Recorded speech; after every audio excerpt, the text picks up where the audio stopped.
Hello, I'm Maria Williams with the Collaborative on Health and the Environment. Che enjoys bringing you the latest environmental health science through our partnership calls and webinars, news feeds, publications, and social media. I would like to welcome everyone to today's Che EDC Strategies Partnership Webinar, which is titled Chemicals in House Dust, Potential Contributors to Obesity and Metabolic Disorders. Our moderator today is Cheryl Patton, Director of Commonweal's Biomonitoring Resource Center. We will leave time following the presentation for a brief Q&A session. You may type in questions through the Q&A feature available on the menu bar at the top of your window at any point during the presentation. After the presentation, our moderator will read questions out for our presenter to respond to. We will get to as many comments and questions as we can during the Q&A period. For those of you who called in on the phone, we have posted slides to accompany today's webinar on our website. You can download these by going to healthandenvironment.org. Please scroll to the bottom of the page and select today's webinar. On the webinar page is a link to the slides. Everyone on the webinar right now is muted with the exception of our moderator and our speaker. This webinar is scheduled to last for 30 minutes and is being recorded for our call and webinar archive. With that, I'll turn things over to you, Cheryl. Thank you, Maria, and thank you everyone for joining the call. Our speaker today is Dr. Chris Kassotis. He's a postdoc research scholar at the Nicholas School of Environment at Duke University. He completed his PhD at the University of Missouri, working with Dr. Susan Nagel and Fred Von Saal. Many of you are familiar with both of these incredibly fine researchers. Chris worked there to assess unconventional oil and gas operations as a novel source of endocrine disrupting chemicals in water and the potential for adverse human and animal health outcomes from exposures to this very complex of mixtures of chemicals found in water around oil and gas production activities.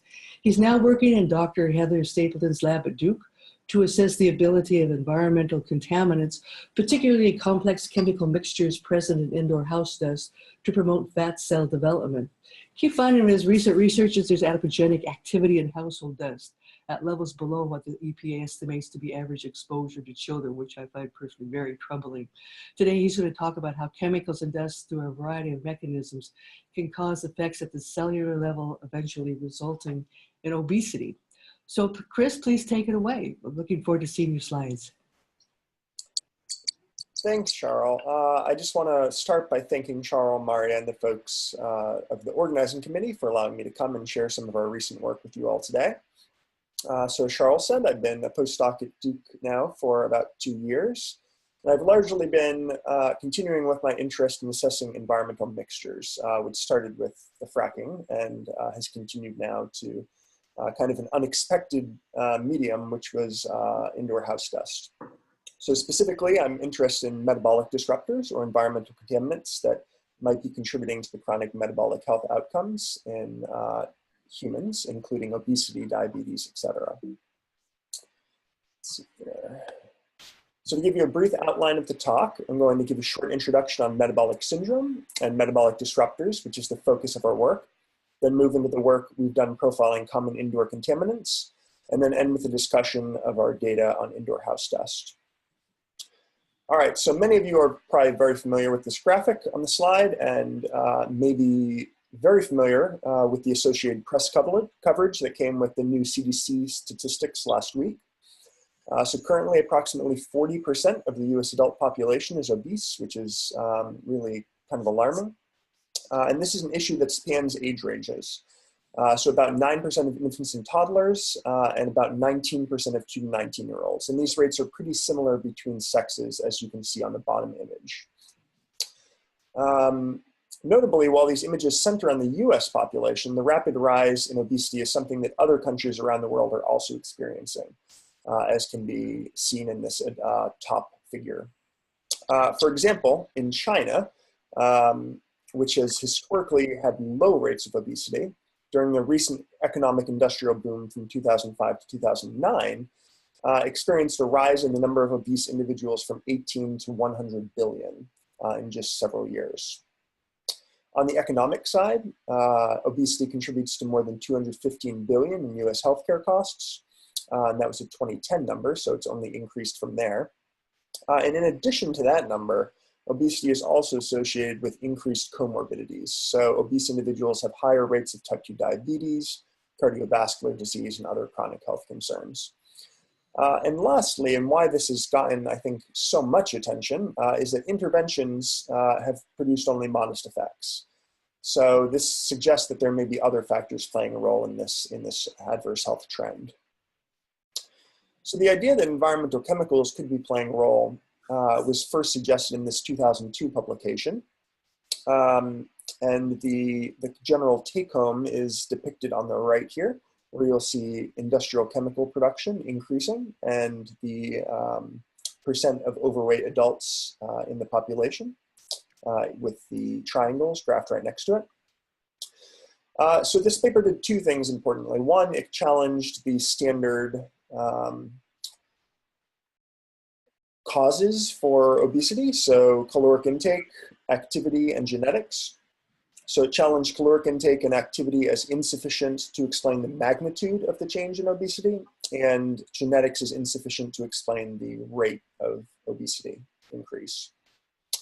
The other thing that it did was it really summarized the wealth of available animal evidence on antibiotics, PCBs, plastics, pharmaceuticals, and other environmental chemicals that had been showed over several decades to contribute to weight gain in animal or human populations. So I'm sure many of you are familiar with endocrine disruptors at this point, but if we step back for a moment, hormones are essentially the chemical messengers of the body, regulating numerous processes during development and for maintenance throughout our lives. Pictured here are 5 well-described hormone receptors, and this is just meant to give you an idea of the vast number of developmental and maintenance processes that these hormones regulate. Also, it's meant to communicate how there's a lot of overlap between these systems. It's rarely one hormone that regulates a single process in the body. So if we take a look at the development pathway for a fat cell or adipocyte, this is what we have. So if we start from a multipotent mesenchymal stem cell, this is a multipotent cell type that can develop down numerous cell lineage pathways, so into a fat cell, into a bone cell, and other cell types. Work from the Bruce Blumberg's lab recently showed that this commitment stage, where the mesenchymal stem cell commits to the fat cell lineage, seems to be dictated by the retinoid X receptor. But importantly, most of the in vitro models assessing adipocyte differentiation focus on this first, this committed pre-adipocyte stage.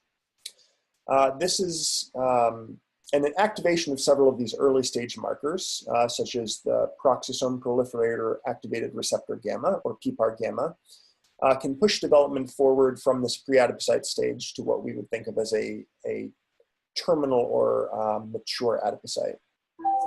As that occurs, the cells change from a fibroblastic morphology, shown on the top, undergoing morphological changes to a more spherical cell type, and accumulating lipid or triglycerides around the periphery of the cell, as shown on the bottom right. As they become mature fat cells, these lipid droplets coalesce and become a large central lipid droplet that displaces the nucleus, and eventually come to resemble what is a mature human white fat cell. Importantly, while PPAR gamma has long been considered the master regulator of this process and has received a lot of attention due to the fact that inhibiting it prevents differentiation, activation of other receptors can promote this process as well. So endocrine active agents can act on preliminary proteins that activate PPAR gamma, or it can activate PPAR gamma directly. And importantly, blocking PPAR gamma seems to completely inhibit the process of differentiation, which is why it's often considered the only factor that is both sufficient and necessary for fat cell development.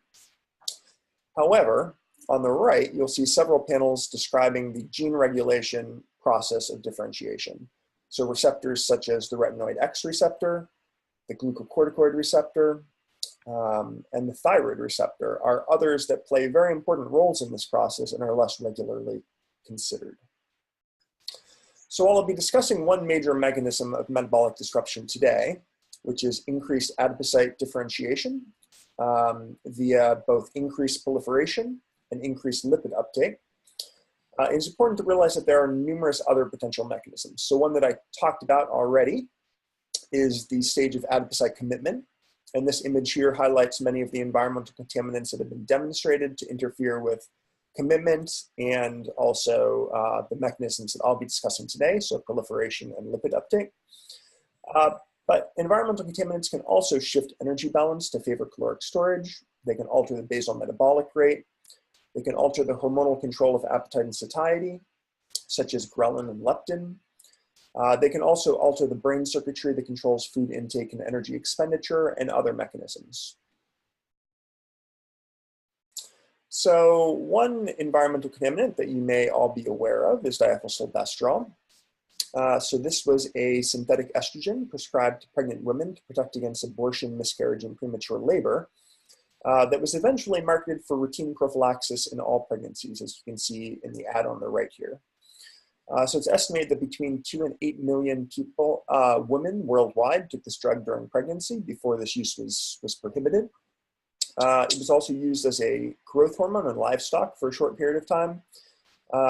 And work by Herbst et al. And others eventually linked the use of DES during pregnancy to numerous adverse health outcomes in the children, including vaginal clear cell adenocarcinoma, which is shown here, reproductive tract malformations, and other outcomes. Importantly, a lot of research has also been performed on metabolic disruption by diethylstilbestrol. If we start in the cell models, DES promotes lipid accumulation in the fat precursor cell models I mentioned earlier. This has been shown to occur through an estrogen receptor mediated mechanism, as you can see in the middle graphic here. So exposure of the cells to diethylstilbestrol increases the lipid accumulation, and co-exposure with ICI, which is an estrogen receptor antagonist, inhibits that lipid uptake. Numerous animal studies, many by Ruth and Newbold, have demonstrated that DES acts to increase mouse body weight throughout life in a dose-dependent manner. And these have also shown altered levels of altered serum profiles, so increased leptin, adiponectin, triglycerides, decreased insulin, etc. And there's also a body of epidemiological data to suggest that for children exposed during gestation, they have an increased increased risk of being overweight as adults. So from here, I'll transition to our recent study, which was titled Characterization of Adipogenic Activity of House Dust Extracts and Semi-Volatile Indoor Contaminants in 3T3L1 Cells, which was recently published in Environmental Science and Technology. So before I get into the results, I just want to explain our cell system a little bit more clearly. So this is the 3T3L1 pre-adipocyte assay. These are committed mouse fat precursor cells, so they cannot develop into other cell types, importantly, but they do require a push to develop into a mature fat cell. This model is well understood, as it's been used for several decades now. So we understand the mechanisms involved with it, and it's proven very reliable, particularly when coupled with PPAR gamma activity assays for predicting metabolic disruption in vivo. Some limitations are that it does take about 2 weeks to perform each assay. The cells have a limited lifespan due to some molecular mechanisms involved with differentiation. And it fails to incorporate some of the other mechanisms I discussed earlier that can contribute to metabolic dysfunction. So in general, our assay timeline looks like this. We take the pre-adipocytes and plate them into 96-well plates and let them grow to confluence, or so that there isn't any additional room to grow in each well of the plate.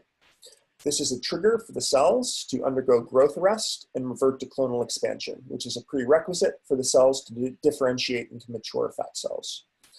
So once they've spread across the space in all of the wells of the plate, we give them a further 48 hours to remove themselves from the cell cycle, as I said. After that, we give them a further push down that differentiation pathway by treating them with what we call a differentiation cocktail. This includes fetal bovine serum, which includes a variety of growth factors important for adipocyte differentiation. insulin, which increases the rate of lipid accumulation, and IBMX, which is a PPAR gamma agonist, which is one of those initial signals that's very important to get this process rolling, as I mentioned earlier. We also start treating with our test chemicals at this point, and we do that for 48 hours. At this point, we remove the PPAR gamma agonist, IBMX, and replace with media without that and our test chemicals for a further 8 days, replenishing the media as it's necessary.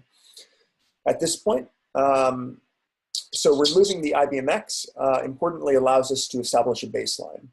So it pushes the cells towards differentiation, but not too far. So we get minimal lipid accumulation in our control, our vehicle control, or what we would call our wells that receive the cocktail, but only our solvent, DMSO. That allows for greater dynamic range to assess lipid accumulation by our positive control and environmental contaminants. At the end of that 2 weeks, we then test for lipid accumulation using the Nile red dye, which partitions into the lipid droplets that have been accumulated by the cells and fluoresce, as shown in the right panel. And also for cell proliferation using a HESH DNA dye. So to describe how I'll be showing my results, this is a 3-panel figure showing my positive control, Rosiglitazone. In the first panel of each figure, I show the total lipid accumulation exhibited for each chemical at each concentration tested. This is normalized to the maximal Rosiglitazone-induced response, but is based on the fluorescence reading from the individual wells of the plate. The middle panel is the cell proliferation results, and everything is relative to the vehicle control, which I mentioned in the previous slide. So this only received the differentiation cocktail and the solvent DMSO control, which all of our test chemicals are diluted in. So anything greater than 0 on this, on the y-axis, is an increase in DNA content or cell proliferation. And anything below that is what we would term cytotoxicity. So here you can see about a 40% increase in DNA content at the high dose of our positive control, denoting an increase in pre-adipocyte proliferation. The third panel is simply the lipid accumulation accounting for the cell number. Fat cell differentiation can lead to pre-adipocyte proliferation and or lipid accumulation. So we want to be able to distinguish these two metrics. An increase in lipid content within a well, which is our first panel, could be due to individual cells incorporating more lipid or a greater number of cells available with the same lipid content. So we normalize the lipid content per well to DNA to get the third panel, which is considered lipid accumulation per cell. If we move on to results, we then tested approximately 41 semi-volatile indoor contaminants that are routinely detected in indoor house dust samples. These chemicals span approximately 6 broad classes of contaminants, and I've broken them out into these classes for clarity. So first, we have the brominated flame retardants, or BFRs, and this includes what we would term legacy polybrominated diphenyl ethers, or PBDEs, as well as some of the newer BFRs, such as TBB and TBPH, which are constituents of the Firemaster 550 mixture. Overall, you can see that most of these exhibited weak or minimal activity, other than TBPH, which exhibited substantial triglyceride accumulation on a well basis, but also significant cell proliferation. This is the green bar. Normalized to DNA content, the triglyceride accumulation is much more modest, so you can note the reduced y-axis scale on the top right panel. In the bottom panels, you'll probably notice that the organophosphate flame retardants, or PFRs, are overall much more active than the BFRs. Importantly, while I'll probably refer to these as PFRs throughout this talk, many of these organophosphates are utilized as plasticizers and for other common uses. Notably here, Firemaster 550, which is depicted in dark red. The isopropylated triaryl phosphates, or ITPs, which are in dark purple. And tert-butylphenyl diphenyl phosphate, another common flame retardant, or TBPDP, which is in dark blue. All exhibited greater magnitude of lipid accumulation than even the Rosiglitazone positive control. Several of these also exhibited cell proliferation, though notably TBPDP did not, which tempered the lipid accumulation for several of these on a cell basis, but not for that chemical. If we move chemical classes, the phthalates were overall not terribly active. A clear exception to this was, of course, dibutyl phthalate, shown in red, which actually exhibited the greatest extent of lipid accumulation of any of the chemicals we tested, and it interestingly did not induce any cell proliferation at all. The pesticides were overall much more active, including some of the pyrethroids. So in this case, we have cypermethrin and permethrin, and also some of these troublurine pesticides. So these include pyroclostrobin, azoxystrobin, etc. Many of these also induce some degree of proliferation or toxicity, which led to slightly different lipid accumulation results on a per cell basis. For example, higher for the pyrethroids as they both exhibit some toxicity. Moving on, we tested several perfluorinated chemicals and a few phenols and parabens. And other than the 8,2-fluorotelomer acrylate, these were all very minimally active. In fact, none of the parabens demonstrated any activity at all. So probably what most people are very interested in. We also selected 11 house dust samples collected from mid-North Carolina homes. So these were extracted in the lab and concentrated and then applied to cells as a DMSO extract, as I mentioned earlier, similar to the test chemicals. They're all at slightly different concentrations, as you can never get the exact same amount of dust from any given home, and we want to maximize what we can do with the available dust that we do get. So you'll see the 11 dust samples portrayed here in different colors and at slightly different concentrations. On the x-axis, I've converted everything to a mass of dust equivalence per well of the plate. So you'll generally see that with increasing dust mass, activity increases as well, either via lipid accumulation or pre-adipocyte proliferation. So in summation, 7 of these extracts exhibited significant lipid accumulation, and 9 of them exhibited significant cell proliferation, with only 1 of them being completely inactive. Which you might realize means that we actually had 1 sample with proliferation and no lipid accumulation, and vice versa, which is a phenomena that we also observed for other individual chemicals that we tested.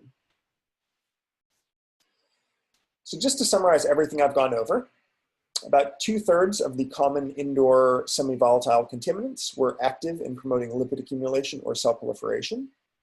The OPFRs were much more active than the BFRs, although some of the novel brominated contaminants were much more active than the older legacy contaminants. Pyroclostrobin, a pesticide used widely on agricultural crops in the US, tert-butyl-phenyl diphenylphosphate, a flame retardant, a common flame retardant, and dibutyl phthalate, a common plasticizer, all exhibited the most significant effects across our screen and seem to occur through mechanisms, some of them, other than PPAR-gamma, which is often considered, as I said, the master regulator of this process.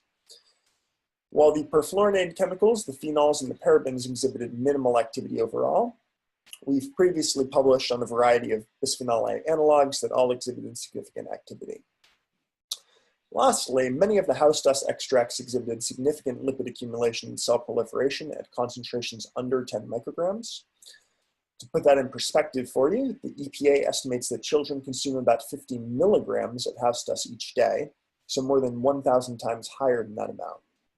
Of course, it isn't possible to extrapolate from the effects from our in vitro assay to a human health outcome, but given the wide difference in those concentrations, we recommend additional investigation. In terms of next steps, we're hoping to follow this up with larger analysis of house dust extracts. So right now we have 2 large cohorts, CIE and TESI, that will allow us to validate whether what we saw was widely applicable, and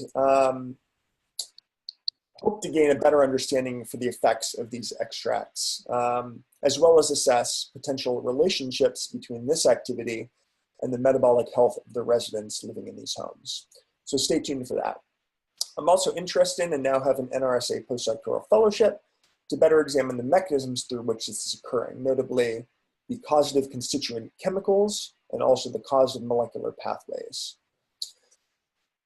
So with that, I just want to thank certainly Heather Stapleton, who has been a great support through all of this work, and the Stapleton Lab. And then NIEHS for funding most of this work on an R01 and then continuing work on the F32 that I recently got. And with that, I'll stop and take any questions. Okay, thank you, Chris. That was incredibly informative and incredibly useful in terms of what we think children especially and pregnant women might be exposed to just in a normal living situation. I think it's quite alarming. You mentioned, you have often mentioned to me that you're really interested in how mixtures of chemicals may interact in additive or synergistic ways. Are you going to be looking at that to any extent as you move forward? I know that you're working with both Heather Stapleton and Dr. Tom Webster, both have an interest in trying to figure out how to assess mixtures of chemicals and possible health outcomes related to mixtures of chemicals exposures. Any comments on that? Yeah, so this is one arm of the F32 that I just got, trying to better appreciate the role of various pathways in leading to a single health outcome. So in this case, as I said, there are numerous nuclear receptors that are involved in promoting lipid accumulation or pre-adipocyte proliferation. So if you're activating multiple pathways via the complex mixtures present in house dust, how is that activation of multiple pathways contributing to the overall effect that you're going to see? And how does that translate into an animal model? So these are all things that we're definitely interested in trying to work out in greater detail. Yeah, it's really complicated stuff. It's so important. One question was, I'd like to, from one of our participants, basically had to do, are you doing chemistry to determine some of the mixtures and you just samples? But the other part of the question, have you ever tested PCBs in your assay system? Yeah, it's a good question. So I have not tested PCBs, and I am unfortunately not confident in the literature on whether they contribute to lipid uptake or not. I will say that we are definitely, so while the CIE cohort that I mentioned tested a range of brominated and organophosphate flame retardants that we can do some analysis with in terms of whether they may be causative factors driving the lipid uptake.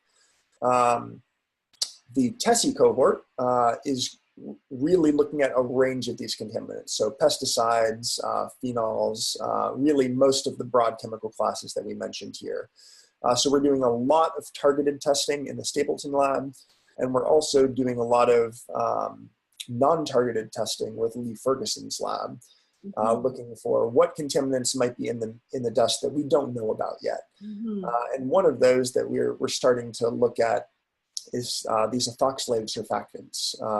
So I have a paper in review that I'm hopeful will be out relatively soon, looking at potential metabolic effects of the ethoxylate surfactants. And so I encourage you to keep an eye out for that as well. Oh, Chris, that's really exciting. Let's stay in touch. So when that paper is out, perhaps we can do another call to look at the untargeted analysis, because that seems to be revealing so much about chemical exposures that we haven't previously known about. Another question here is to follow up on the PCBs question. Question is, DDE is more strongly linked to obesity than PCB. So the question is, perhaps you should be testing for DDT? Yeah, so there's certainly a very large wealth of information on DDT and the DDT metabolites. So yeah, that's a very good point. There's a lot of things you could test. Well, anyway, you're doing remarkable work, and I am so pleased that you joined us today to give a summary of your work. It's quite important, and I look forward to updates and being in touch with you as you progress in this very important analysis of household dust. Very scary stuff to me, frankly. Okay, I think we're almost at the end of time, and I'm going to go back now to Maria to close the call and make any announcements of future upcoming calls for the Collaborative on Health and Environment. Maria, are you still with us? Yes. Great. Thank you so much, Charles. We are approaching the end of today's webinar. A video recording will be available on the CHE website later today. Tomorrow, you will receive an email containing a link to the recording. CHE's next webinar will take place Tuesday, October 24th, and is titled Regrettable Replacements, Next Generation of Endocrine Disrupting Chemicals. This is the second webinar in our new series, 20 Pioneers Under 40 in Environmental Public Health. You can RSVP through CHE's website, healthandenvironment.org. The next webinar from the CHE EDC Strategies Partnership will be held on Wednesday, November 15th. Details will be available on our website soon. If you are new to CHE and would like to learn more about becoming a CHE partner, please visit the Join Now page of the CHE website. Additionally, if you appreciate these webinars, bringing you the latest environmental health research for free, we encourage you to support CHE's ongoing work by making a tax-deductible donation via our secure website. Again, our website is healthandenvironment.org. With that, I would like to thank our speaker, Chris Kassotis, for taking the time to present today, and Charles for her excellent moderation. Thank you so much for joining us, and have a good day. Okay, thanks everybody. Hope to talk to you all soon. Thank you, Chris. Thank you, Charles. Okay, bye-bye. Bye.